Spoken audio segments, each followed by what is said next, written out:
As with all of my drapes, I highly recommend you to iron the entire sari before you start draping.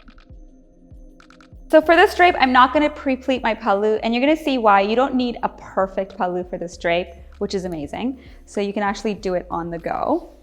So this drape starts out pretty much like the nivy drape. Once you get to the front, you wanna get right back to the other end of the sari and pleat the pallu.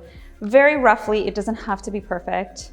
And you can use the similar method that most people use for front pleats. And you don't need it to be very long. You can place it over your left shoulder and then let it hang. And as long as it's round about your thigh or your knee, it should be fine.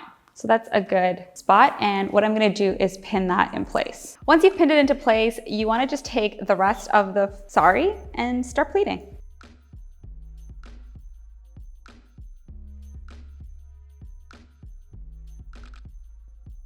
You want a little bit of the sari to hang between the front pleats and the pallu, so this is a good amount of sari. So I'm just gonna leave that and then let these pleats go and pin them into place. Because I'm not gonna put anything on top of this, like there's no pallu that goes on top of the front pleats, I would actually recommend pinning on the inside so that it's less noticeable. What you wanna do is make sure this part is nice and smooth, and so you wanna remove any extra fabric from here and bring it to this end and tuck it in here. Again, this part is gonna be exposed, so you want this to be as smooth as possible. We're almost there. I'm just gonna add a waist chain to finish off the look.